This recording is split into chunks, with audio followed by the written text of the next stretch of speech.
Welcome back to 15 Minutes of Finance. My name's Brandon. I'm a CPA, and I'm going to help you keep more of your money. Today, we're talking about 5 habits of successful investors. And we've talked a lot about technical things. A couple weeks ago, we talked about one of our more complex topics where we talked about tax loss harvesting through separately managed accounts, SMAs. We talked in just the last episode about real estate professionals, these various thresholds where you can classify your activity as active instead of passive, various tax strategies that real estate investors utilize. So we're going to take a step back here and we're going to talk about the mindset of investing, because something that's really interesting is that mindset can be every bit as important as actual financial wealth that you have to work with. And I'm being serious about this. I know there's probably some people who hear that and roll their eyes and they're like, oh yeah, if I just try hard, I'll outmanage somebody who inherited $17 million from their dad. Okay. Now, I'm not saying that mindset and habits are a complete equalizer, but it really is true. Here's a daunting fact for you. Most inheritances, more than half, are gone within 18 months. That's how quickly money gets spent when it isn't implemented with competent, informed mindsets and actions, okay? You can go through a lot of money if you're not disciplined. And this is often referred to as lifestyle inflation, okay? And this is a very real thing. You're struggling. You're making $50,000 a year, okay? You get a new job. You get a bonus, and your salary goes up to $75,000 a year. That's a huge jump, right? 50% jump in your income from 50 to 75,000, short-term bonus to help you out. But think of how easily you can spend $25,000. You go out to eat with your spouse a couple times a week. That's $1,000 a month. You go out 3 times a week. That's 12 times every month. There's a lot of places that are not that fancy these days, guys. 2025, you can spend $80 on dinner without even really trying, right? Well, that's $12,000 in a year. Maybe you upgraded your car and your payment went up a little bit. That's a couple grand a year. Your taxes went up because you're in a higher tax bracket. Boom, all that money's gone, right? So lifestyle inflation is very, very important. I knew somebody who their combined salary, and they're in their 50s, okay? Or at the time they were in their 50s. The husband made about $240,000 a year. The wife made $60,000, $70,000. Their kids were older. So they're making $300-something thousand a year. They had debt and would consistently talk about how their lifestyle was month to month. Well, they had a vacation property. They had a nice home. They went out on trips every year. You can inflate your lifestyle endlessly to spend all your money. So the steps that you implement early can be absolutely every bit as powerful as just having more money and making more money. We've talked about this fact a million times, and I'll talk about it again a million more times. At 20 years old, it takes less than $13,000 to have $1 million at retirement at 65. That's how little money it is. So habits and perseverance with implementing those habits are far more overall important than having just a little bit more money or starting with a little bit more. So what are these habits? These are not comprehensive, but these are 5 that I think are super important. Number 1, budget and know where your money is going. This relates very closely to that concept of lifestyle inflation.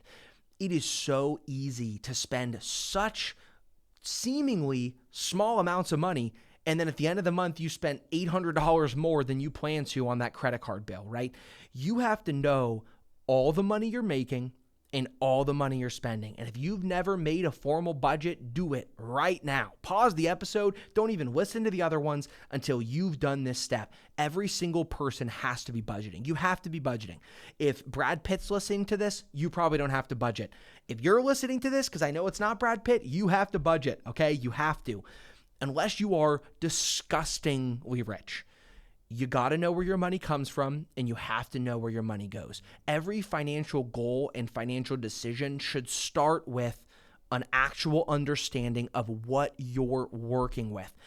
And I guarantee you, when you put a written budget in front of yourself, there's somewhere you either didn't realize you were spending on, or you didn't realize how much you were spending on it. I guarantee you there's nobody that's perfect, and you'll never realize it.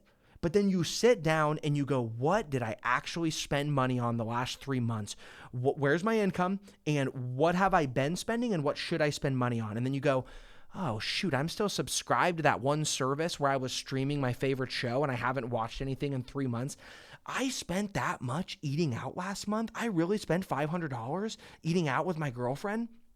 It happens to everybody. I guarantee there's something like that in your budget, and cutting that out is going to make a massive, massive difference. So you don't have to necessarily even really, you should, but you don't have to the first of every year remake your budget, but you need to sit down now if you've never done it and know where you're starting with.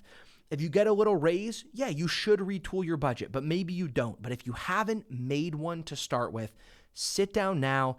Sit down with your spouse if you have one and go over a budget so you know how much money you have, and that's going to inform how much can you afford to save and invest for the future.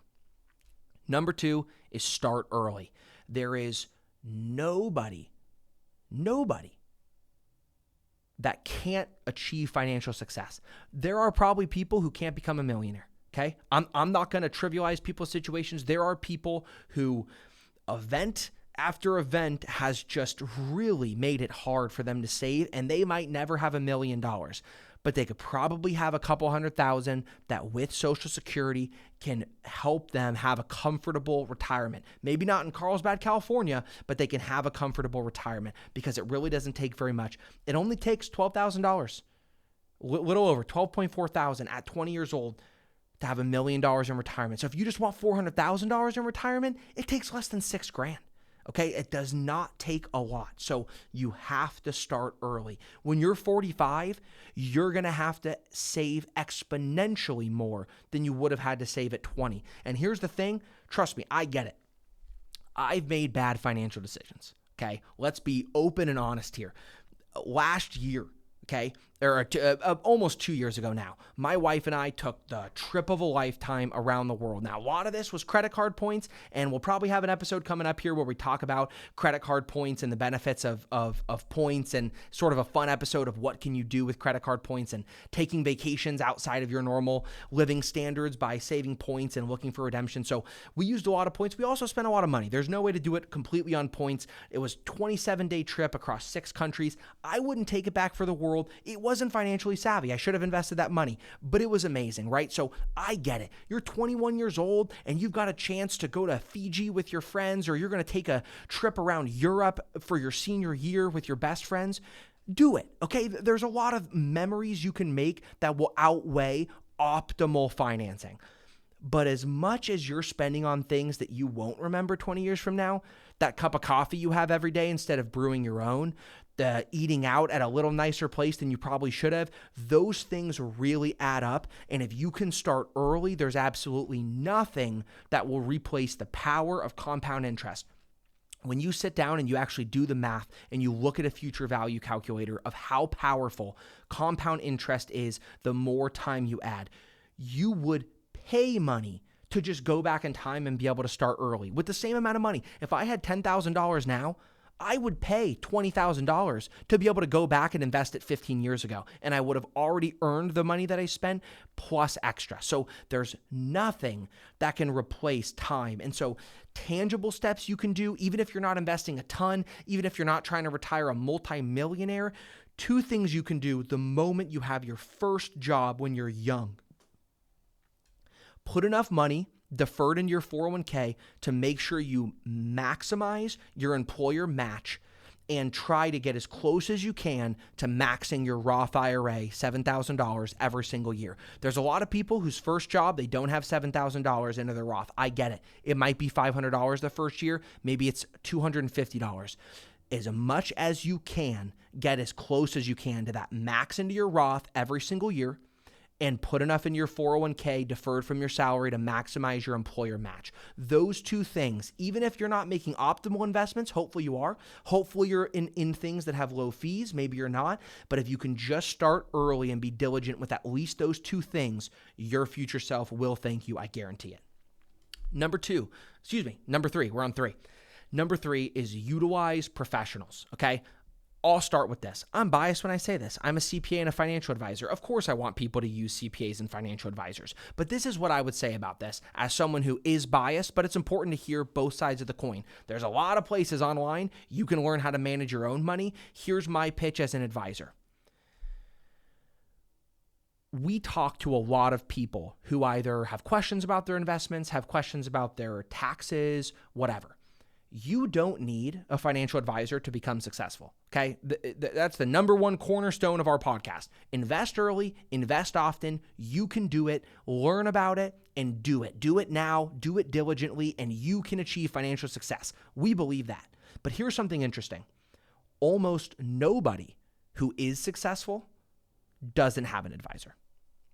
Almost all of them do. I would say, actually, I haven't talked to one who has. Anybody in retirement, close to retirement, in their 40s, 50s, if they're successful, they're what we would call, right, an ideal client. They've got a couple $1 million. This would be a great client for us to have. They always have an advisor, and it becomes, is there something we offer that their advisor don't? It's never someone with just money sitting around wanting their first financial advisor. So what that tells me is you can achieve financial success by yourself.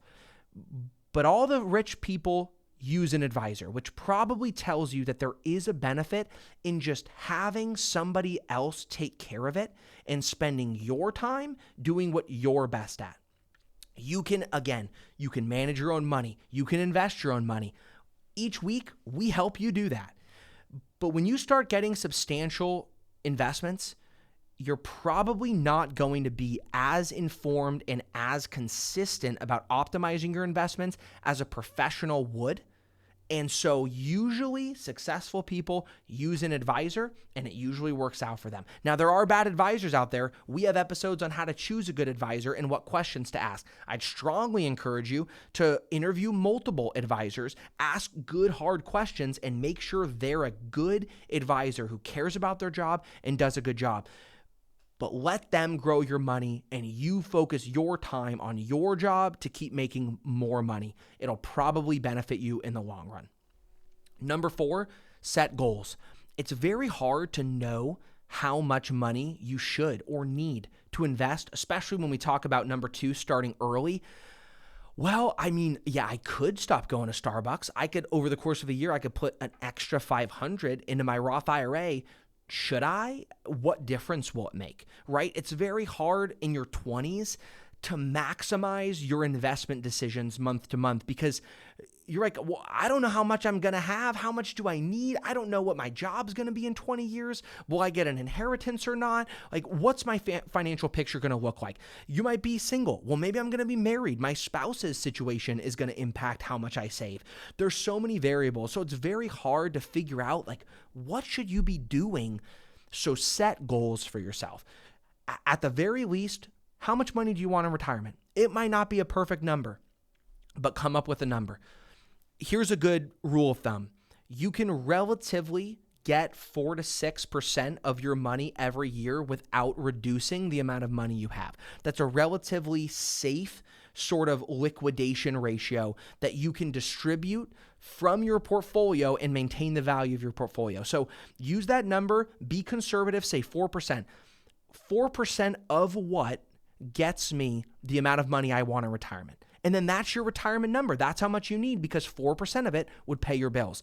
So then look at what's your age, look at probably 10% historical rate of return in the stock market and see how much you need to be saving with a future value calculator every single year to get to that benchmark. Okay, so if you don't set a goal, it's very hard to figure out how much you really need to be saving. Sure, you could always save more. You could always be a little better with your budget, but like, when does it really make a difference? So set a goal, work backwards from that, and that will help inform you how much you should be saving now in your life where you're at.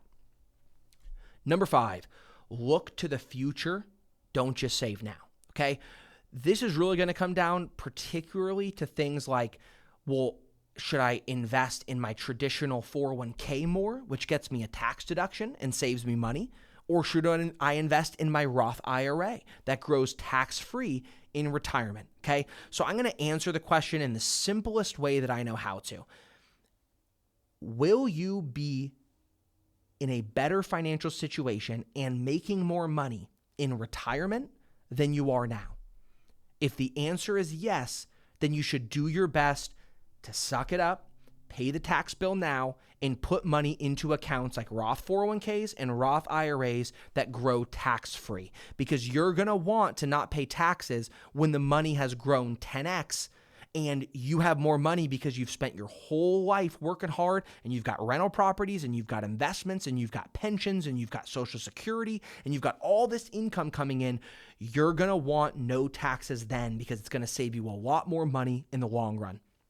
There are people who are in a job where they, like, at 58, they move into an executive position and they're now making $500,000 a year, and they're trying to be aggressive so that they can retire in 5 years. They're probably not going to be making $500,000 in retirement. So it is better to get that tax break now and contribute to something like a traditional 401k or a traditional IRA. But ask yourself that question. Make sure you're looking to the future. Don't just think, what can I do to get a tax deduction? Actually compare, where do you think you'll be in retirement? And do you think it'll be a higher tax bracket than you're in now?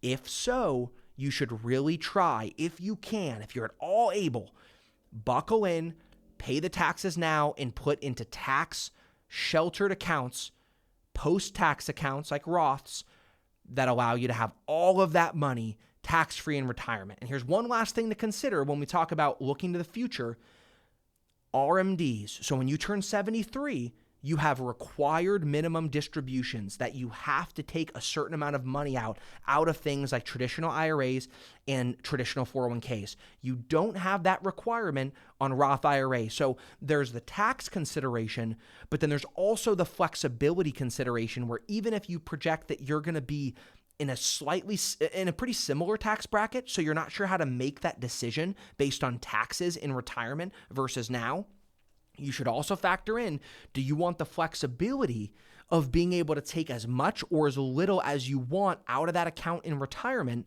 Because that flexibility consideration is going to be another factor when you're retired. Instead of being forced to take money out, you can be a lot more flexible in the planning decisions that you make down the road. So those are really the two things that I would really encourage you to consider long term when you're making your investment decisions. Well, thanks for joining me for another episode of 15 Minutes of Finance. I hope you learned something useful. I hope you learned a new word, useful. I hope you learned something useful in the mindsets and the implementable strategies that make for successful investors that you can absolutely implement to be more successful in your retirement planning right now, today, as you plan for the future. As always, share this episode with any of your friends that need some advice on helpful investment habits. And as always, invest early, invest often. See you next time.